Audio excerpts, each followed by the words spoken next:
ઘરની સાફ સફાઈ અને વ્યવસ્થાપનને સરળ બનાવવા માટે સવારથી સાંજ સુધીની એક વ્યવસ્થિત દિનચર્યા નીચે મુજબ છે. સવારની શરૂઆત સવારે 6 થી 9 વાગ્યા ઉઠવું અને પથારી વ્યવસ્થિત કરવી. ઘરના દરેક સભ્યની પથારી સરખી કરવી. તાજી હવા અને પ્રકાશ. ઘરના દરવાજા અને બારીઓ ખોલી તાજી હવા તથા સૂર્યપ્રકાશ આવવા દેવો. નાસ્તો અને ચા પાણી. પરિવાર માટે ચા નાસ્તો તૈયાર કરવો. ડબ્બા બનાવવા. સ્કૂલ, કોલેજ કે ઓફિસ માટે લંચ બોક્સ તૈયાર કરવા.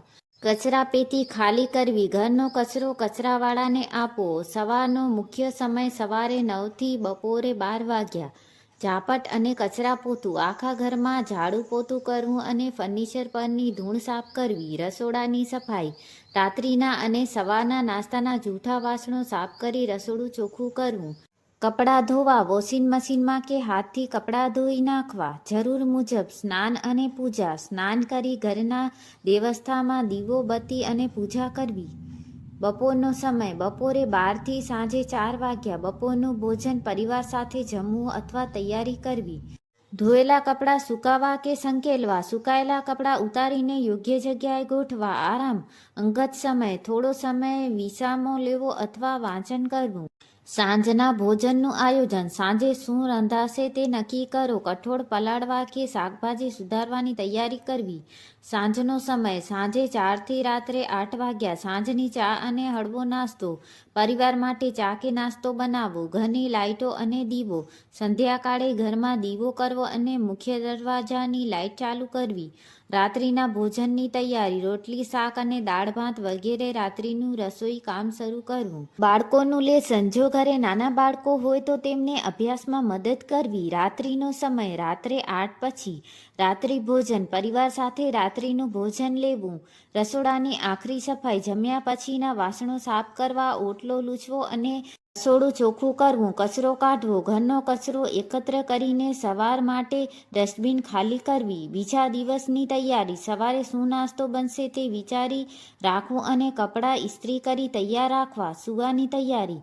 ઘરના બધા દરવાજા અને બારીઓ લોક કરી દેવા. લાઇટો બંધ કરી આરામ કરવા જવું. સોમવાર સફાઈ અને પતાવટનો દિવસ. ઘરની ઊંડી સફાઈ. અઠવાડિયાની શરૂઆતમાં ઘરની સારી રીતે ઝાડુ પોતું કરી વ્યવસ્થિત કરવું. કપડાં અને ઇસ્ત્રી. અઠવાડિયા દરમિયાન પહેરવાના કપડાં ધોઈને ઇસ્ત્રી કરી તૈયાર રાખવા. મંગળવાર કરિયાણા અને ખરીદીનો દિવસ. ઘરની જરૂરિયાતોની યાદી. રસોડામાં ખૂટતી ચીજવસ્તુઓ, કરિયાણું, શાકભાજી, દૂધ વગેરેની યાદી બનાવી ખરીદી કરવી. ફ્રીજ વ્યવસ્થા. ફ્રીજની સફાઈ કરી નવી શાકભાજી યોગ્ય રીતે ગોઠવી. બુધવાર રસોડાની વિશેષ સફાઈ. રસોડાના ડબ્બા સાફ કરવા. મસાલા અને અનાજના ડબ્બા લૂછીને સાફ કરવા. ઓટલો અને ચીમની. રસોડાના ગેસ પ્લેટફોર્મ અને ચીમનીની સફાઈ કરવી. ગુરુવાર બિનજરૂરી ચીજો નિકાલ. વધારાનો સામાન હટાવો. ઘરમાં પડેલી બિનજરૂરી વસ્તુઓ કે કચરો બહાર કાઢવો. કબાટ વ્યવસ્થા. કપડાં અને કબાટના ખાના સરખા રાખવા. શુક્રવાર બેડરૂમ અને લિવિંગ રૂમની સફાઈ. ચાદર અને ગાદલા બદલવા. પથારીની ચાદર, ઓશિકાના ઘેલફ અને પડદા બદલવા. સોફા અને ફર્નિચર સફાઈ. લિવિંગ રૂમનું ફર્નિચર અને ડસ્ટિંગ કરવું. શનિવાર હિસાબ અને વહીવટનો દિવસ. ઘરનો માસિક સાપ્તાહિક હિસાબ. અઠવાડિયાના ખર્ચનો હિસાબ રાખવો. બિલ ભરવા. વીજળી, પાણી કે અન્ય ઘરના બિલની ચૂકવણી કરવી. રવિવાર આરામ અને પરિવારનો દિવસ. કુકિંગ અને આરામ. પરિવાર સાથે વિશેષ ભોજન બનાવવું અને આરામ કરવો. આગામી અઠવાડિયાનું આયોજન. આવતા અઠવાડિયા માટેનું ટાઈમટેબલ અને પ્લાનિંગ કરવું. મહિનાની શરૂઆત. બજેટ અને નાણાકીય આયોજન. માસિક બજેટ બનાવવું. ઘરના કુલ ખર્ચ, કરિયાણું, યુટિલિટી બિલ્સ અને બચત માટેનું આયોજન કરવું. રોકાણ અને બચત. મ્યુચ્યુઅલ ફંડ, એસઆઈપી અથવા અન્ય બચત યોજનાઓમાં રકમ જમા કરાવવી. માનસિક સફાઈ અને મેનેજમેન્ટ. પાણીની ટાંકી અને ફિલ્ટર. વોટર પ્યુરિફાયરની સર્વિંગ અને પાણીની ટાંકીની સફાઈ કરાવવી.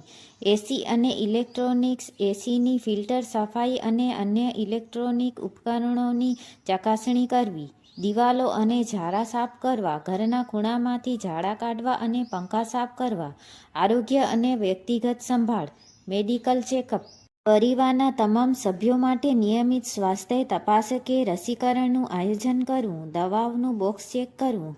ફર્સ્ટ એડ બોક્સ અને ઘરમાં રાખવાની નિયમિત દવાઓની એક્સપાયરી ડેટ તપાસવી.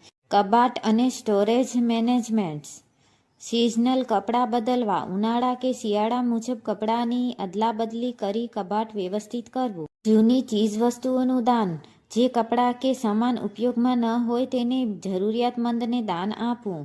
વર્ષભરના તહેવારો અને ઋતુઓ પ્રમાણે ઘરને મોટા પાયે થતી સફાઈ માટેની ઉનાળાની ઋતુ ડીપ ક્લિનિંગ અને વોટર મેનેજમેન્ટ. ગાલીચા અને સોફાની ડ્રાય ક્લિનિંગ. સોફા, ગાદલા અને કાર્પેટની ધોલાઈ કે ડ્રાય ક્લીન કરાવવી. પાણીની ભૂગર્ભ ટાંકી સાફ કરાવી. સંપ અથવા અંડરગ્રાઉન્ડ વોટર ટેન્કની સંપૂર્ણ સફાઈ અને ક્લોરિનેશન કરાવવું. પંખા અને લાઇટ ફિક્સર. ઘરમાં લાગેલા તમામ પંખા, ઝુમ્મર અને હેવી લાઇટ્સ ઉતારીને સાફ કરવા. ચોમાસાની ઋતુ ભેજ અને સેફ્ટી મેનેજમેન્ટ.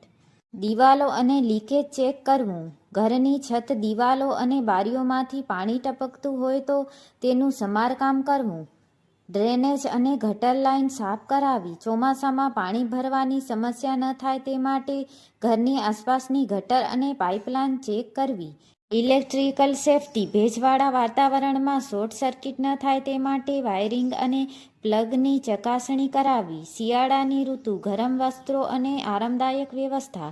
ધાબળા અને રજાઈ બહાર કાઢવા. શિયાળાના ગરમ કપડાં, રજાઈ અને મોટા ધાબળા તડકામાં સૂકવીને ઉપયોગમાં લેવા. ગીઝર અને વોટર હીટર સર્વિંગ. નહાયા માટેના ગીઝર અને હીટરની ચકાસણી અથવા રિપેરિંગ કરાવવું. બગીચા અને છોડની સંભાળ. શિયાળામાં બગીચા કે બાલ્કનીના છોડની માટી બદલીને નવા રોપા વાવવા. દિવાળી અથવા વાર્ષિક તહેવારો. રંગરોગાન અને વિશેષ સજાવટ. ઘરનું રંગરોગાન. પેઇન્ટિંગ જરૂર જણાય તો ઘરની દિવાલો પર નવો રંગરોગાન કરાવવો. પડદા અને ગાદલા બદલવા. ઘરના તમામ પડદા ધોવા અને ડ્રોઈંગ રૂમની થીમ પ્રમાણે નવી સજાવટ કરવી. જૂના સામાનનો નિકાલ. વર્ષભર જમા થયેલો બિનજરૂરી કચરો, જૂના કાગળો અને નકામી વસ્તુઓનો નિકાલ કરવો. માનસિક અને શારીરિક સ્વાસ્થ્ય. ધ્યાન અને યોગ. સવારે 10-15 મિનિટ મનની શાંતિ માટે ધ્યાન કરવું અથવા હળવા યોગાસન કરવા. નિયમિત વ્યાયામ, ચાલવા જવું, જોગિંગ કરવું અથવા ફિટનેસ વર્કઆઉટ કરવું. પાણીનું સેવન. આખા દિવસમાં પૂરતા પ્રમાણમાં 8થી 10 ગ્લાસ પાણી પીવું. કેલ્શિયમ અને જ્ઞાનવર્ધન.